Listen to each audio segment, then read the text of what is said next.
बघा आता आपण एक कारलं किती छान बनवलं. ही माझ्या आजीची रेसिपी आहे. माझी आजी खूप छान कारलं बनवायची. तिच्या हाताने अजिबात कारलं कडू नाही व्हायचं. मी तिचीच रेसिपी बघून शिकलेली आहे. आजी माझी खूप छान कारलं बनवायची. आंबट गोड कारलं बनले आता आपलं. ते छान दिसतंय बघा. फक्त तेलात बनवायचं हे कारलं. चला आपण आज कारल्याची भाजी कशी बनवायची ते शिकूया. त्यासाठी आपण कढई गरम करायला ठेवली. कढई चांगली गरम झाली, त्याच्यात आपण तेल टाकायचं. थोडंसं 2 पळ्या टाकायच्या. नुसतं तेलात बनवणार आहे आपण हे कारलं. 2-3 दिवस पण टिकतं, म्हणून मी नुसतं तेलात बनवणार आहे. आणि तेलात बनवल्यामुळं टेस्टी पण लागतं.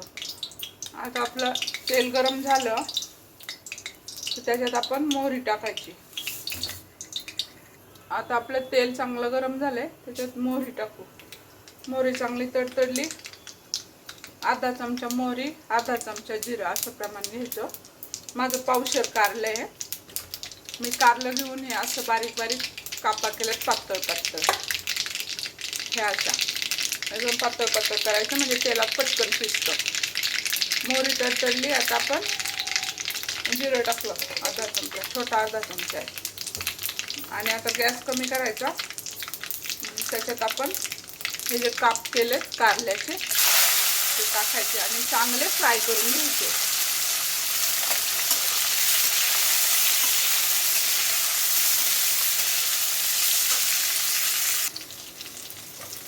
कारलं चांगलं तेलामध्ये परतायचं. आणि त्याच्यात आता आपण हळद टाकायची. पाव चमचा आपली हळद आहे. आणि तिखट, हे माझा घरचा मसाला आहे, तो मी टाकते. माझ्याकडे लसूण नाही म्हणून तुम्ही लसूण आणि मिरचीची पेस्ट पण टाकू शकता. तर मी आता अर्धा चमचा हा मसाला टाकला आहे, कोल्हापुरी कांदा लसूण मसाला. आणि असं मिक्स करून घ्यायचं. मिक्स करून घेतल्यावर त्याच्यात आता आपण मीठ टाकायचं. आता याच्यात आपण अंदाजे मीठ टाकायचं. मी छोटा चमचा मीठ टाकले, अर्धा चमचा. मीठ आपल्या अंदाजानुसार टाकायचं. सुरुवातीला थोडंच टाकायचं, नंतर मग पण त्याच्यात टाकू शकतो. जास्त झालं तर आपण काढू नाही शकत, म्हणून मीठाचा वापर बेतानेच करायचा. हे झाल्यावर आपण ही चिंच घेतलेली, थोडीशी चिंच चांगली धुवायची.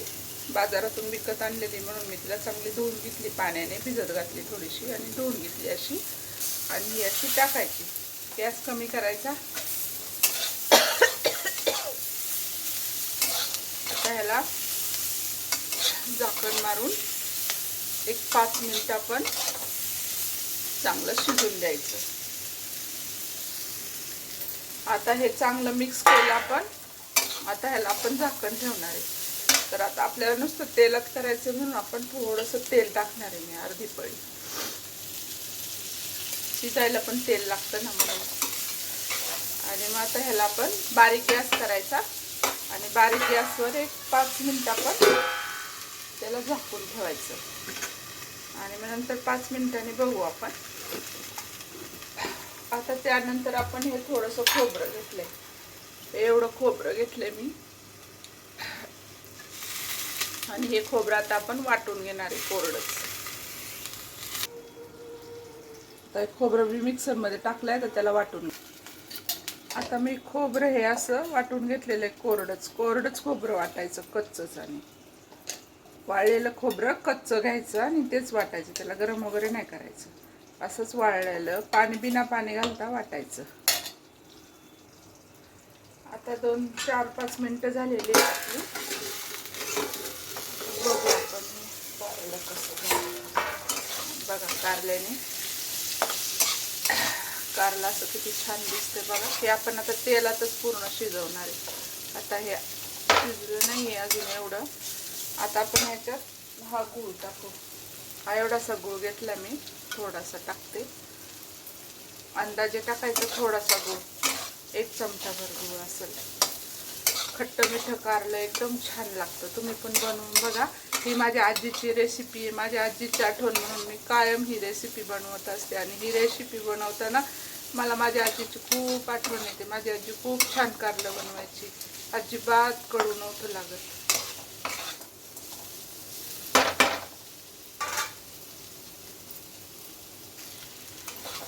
आता ह्या गुळामध्ये आपण ह्या कारल्याला चांगलं शिजू घ्यायचं. तर परत झाकण मारून ठेवायचं. अजून काही शिजलेलं नाही कारलं, थोडंसं शिजलंय, थोडं बाकी आहे. पण आता ते बघा असंच किती छान दिसतंय कारलं.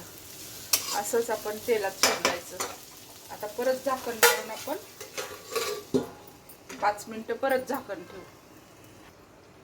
आणि एक लक्षात ठेवायचं, तुम्हाला जेवढं तिखट खायचं ना तेवढंच. मी जास्त तिखट टाकलेलं आहे, तुम्ही कमी तिखट टाकू शकता. किंवा हिरव्या मिरचीत पण तुम्ही करू शकता. हिरव्या मिरची आणि लसूण माझ्या मसाल्यात सगळं मिक्स आहे म्हणून मी मसाला टाकलेला आहे ना. माझ्याकडे आता लसूण नाही आहे म्हणून मी तो मसाला टाकलेला आहे. तुम्ही तुमच्या अंदाजानुसार मसाला टाकायचा, कमी टाकायचा तुम्ही कमी तिखट खात असताल तर.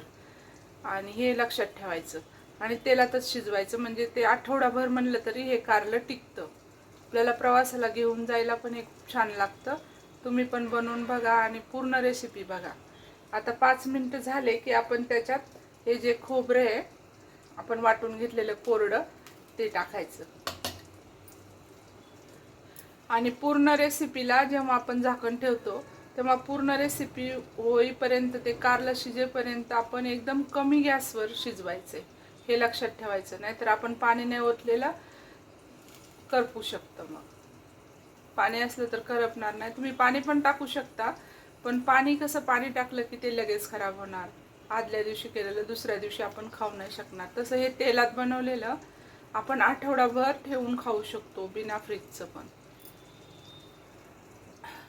आता 5 मिनिटं झालेली आहेत. परत आपण झाकून ठेवलेलं गूळ टाकून झाकलं होतं आपण. आता बघूया आपण. बघा या गुळामध्ये पण हे कारलं शिजतं चांगलं. बघा कसं छान दिसतंय का नाही, खायला एकदम टेस्टी लागणार.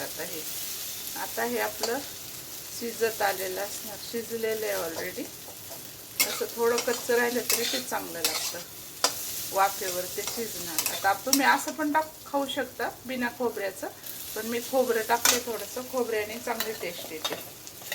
तर मी आता हे 1 चमचा खोबरं टाकते, मिक्स करून घ्यायचं.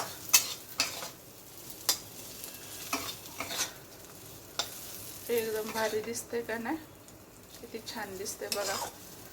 पूर्ण रेसिपी बघा आणि तुम्ही पण अशी कारलं आठवडाभर खायसाठी करून ठेवा घरात. थोडं थोडं भाकरी बरोबर खाल्लेलं चांगलं असतं. बघा आता आपलं हे कारलं पण शिजलेलं आहे. कच्चं असलं तर तुम्ही परत झाकून ठेवू शकता, पण आता मला वाटतं हे शिजलेलं आहे, शिजलेलंच वाटतंय मला. तर आपण आता ह्याला गॅस बंद करून, आता आपलं हे कारलं रेडी झालेलं आहे खायसाठी. अजून मुरल्यावर दुसऱ्या दिवशी तर खूप चांगलं लागतं. माझी आजीची आठवण जोडलेली ह्या कारल्याबरोबर माझी. खूप खूप छान कारलं लागायचं ते. असंच खायला पण ते खूप चांगलं लागतं. तुम्ही फक्त तिखट मीठ तुमच्या अंदाजानुसार टाका. तुम्हाला किती तिखट खायचं आहे, किती बिना मिठाचं खायचं आहे, कमी मिठाचं खायचं आहे, तसं तुम्ही बनवा.